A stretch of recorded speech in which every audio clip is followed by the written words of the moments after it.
Take a seat. Hope you're ready for the next episode. Hey.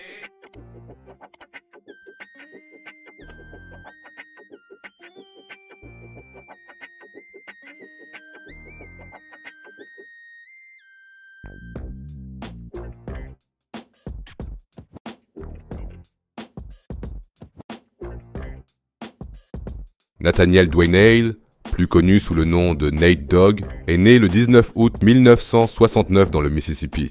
Il a deux frères et sœurs, un père pasteur et une mère qui bosse à l'église. Nate chante déjà à l'église quand il est gamin. Au début, il chante juste des chants gospel. Mais quand ses parents se séparent, alors qu'il a 14 ans, sa mère déménage avec lui et ses frères et sœurs à Long Beach en Californie. C'est là qu'il rencontre en 1986 un jeune homme qui passe son temps à faire du freestyle. Il s'appelle Snoop. Ils suivent ensemble un cours où ils font de la musique et apprennent à mieux se connaître. C'est comme ça que les premières battles ont commencé dans la cour de récré. Snoop rappait pendant que Nate chantait tout le temps et ils se sont vite fait un nom. À 17 ans, il a quitté le lycée pour passer 3 ans chez les Marines. Cette période lui a appris à ne jamais avoir peur. Ça l'a aidé quand il est retourné dans les rues difficiles de Californie et qu'il a retrouvé Snoop Dogg. Pendant que Nate était chez les Marines, Snoop a fait de la musique avec un autre pote. Il s'appelle Warren G. Les trois forment alors le groupe 2-1-3. La signification de 2-1-3 est très simple, c'est l'indicatif régional. Avec ce nouveau nom, ils enregistrent leur première chanson et leur première démo voit le jour. Warren G s'assure que la cassette atterrisse sur le bureau de la bonne personne, à savoir son demi-frère Dr. Dre. À ce moment-là, Death Row venait d'être créé. Lors d'une fête, Warren G montre à Dr. Dre la démo mixée par lui et ses potes, et Dre invite les trois gars dans son studio. Malheureusement, au début, Death Row ne s'intéresse qu'à Snoop Dogg, qui signe avec Death Row malgré sa mauvaise conscience. Le groupe se sépare alors à nouveau. Mais même si Nate n'est pas signé chez Death Row, il a un morceau sur le légendaire album Chronic. Des millions de personnes entendent sa voix pour la première fois. Malheureusement, il n'a pas d'argent pour subvenir à ses besoins et sombre dans la criminalité. Même s'il n'a jamais vraiment été membre d'un gang ni gangster, il a été arrêté plusieurs fois pour coups et blessures et agressions.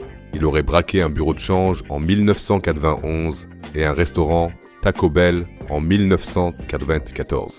Il a finalement été acquitté. À cause de tout ce stress, il se met à boire et survit ainsi à cette période difficile. Et en 1994, le moment tant attendu arrive enfin. Sa première vraie percée se fait avec le single à succès Regulate, en collaboration avec Warren G. Une chanson qui parle d'un braquage qui a mal tourné. Mais l'ambiance chill permet à la chanson de se hisser à la deuxième place des charts. À partir de là, tout le monde connaît Nate Dogg et sa voix unique. Ça lui ouvre à nouveau les portes pour son premier single solo intitulé One More Day. Une chanson dans laquelle il fait le deuil de son passé et remercie Dieu pour un nouveau jour. Grâce à sa connexion avec Dr. Dre, Nate Dogg enregistre de nombreuses chansons au studio Death Row avec des artistes de Death Row, dont Tupac, et signe finalement un contrat d'édition avec Death Row. Mais il ne traîne jamais vraiment à Death Row, parce que, comme beaucoup d'artistes, il se sent mal à l'aise parmi tous ces gangs qui stressent tous les jours. Ça va tellement loin que Nate Dogg ne vient au studio qu'avec un gilet pare-balles et une arme. Le passé qu'il veut enfin laisser derrière lui est à nouveau très présent. En plus, Suge Knight ne veut pas sortir son album fini. Il recommence donc à boire et est même accusé de possession de drogue en 1996. À cause des complications chez Death Row, comme la mort de Tupac et l'incarcération de Suge Knight, son album ne sort que 6 ans après l'enregistrement.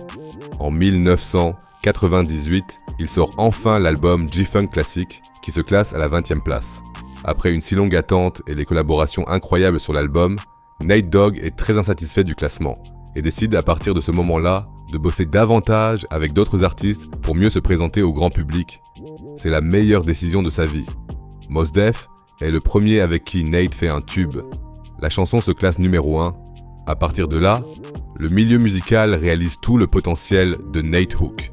Quelques mois plus tard, c'est le prochain tube, Fabulous, qui est encore un nouveau venu, invite Nate sur la chanson Can't Deny It et s'assure ainsi sa première place dans les charts. Tout le monde veut Nate Dogg sur sa chanson, si bien qu'une collaboration avec Nate Dogg coûte jusqu'à 150 000 $ et que Nate gagne pour la première fois beaucoup d'argent. Avec l'argent viennent les groupies.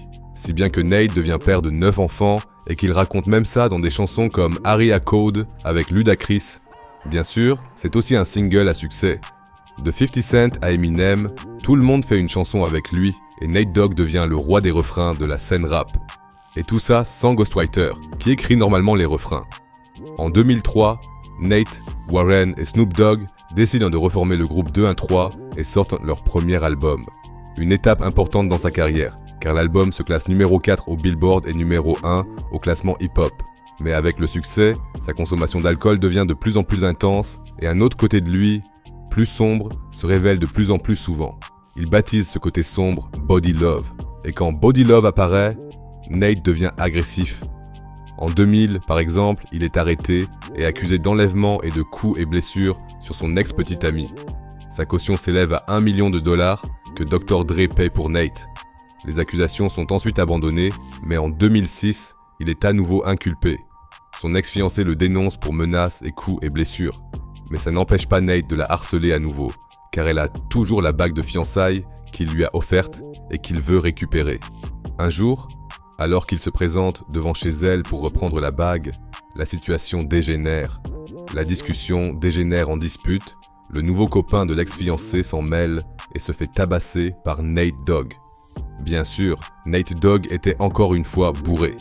Même si elle aurait pu porter plainte contre Nate et gagner beaucoup d'argent, son ex-fiancé a retiré toutes les accusations contre lui. Mais même cette explosion de violence n'ouvre pas les yeux de Nate Dogg. En 2007, un événement vient tout changer. Nate et sa nouvelle copine ont un grave accident de voiture. Sa voiture fait même un tonneau. Mais au lieu de rester à l'hôpital pour se remettre, il sort plus tôt pour donner un concert, continue à boire comme si de rien n'était et continue à fumer de l'herbe. Une grosse erreur. Quelques mois plus tard, Nate est victime d'un grave accident vasculaire cérébral. Après la crise, il est paralysé du côté gauche, ce qui est encore pire pour lui qui est gaucher. Il essaye tant bien que mal de se remettre sur pied, mais malheureusement toujours avec une bouteille de Hennessy à la main.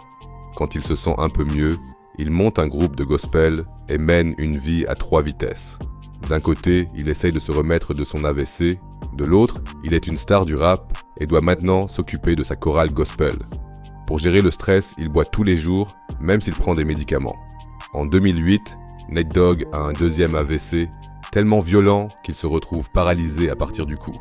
Il ne peut même plus parler et ne bouge plus que les yeux. Sa famille et ses potes restent à ses côtés jusqu'à la fin et il vit encore 2 ans et demi.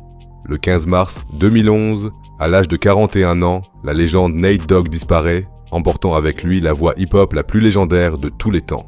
S'il était resté plus longtemps à l'hôpital et s'il n'avait pas eu cette putain d'alcoolisme, mec. L'alcool est l'une des pires drogues au monde, car une fois qu'on est accro, on ne s'en sort pratiquement jamais. Et c'est tout simplement triste de voir que même quelqu'un qui vient d'une famille chrétienne finit par sombrer dans une telle dépendance. Repose en paix, Nate Dogg. Le monde du hip-hop continuera à chanter tes chansons pour toujours. Si la vidéo vous a plu, dites-le moi dans les commentaires et laissez un like, ça m'aide vraiment beaucoup. Restez en bonne santé et à bientôt dans la prochaine vidéo.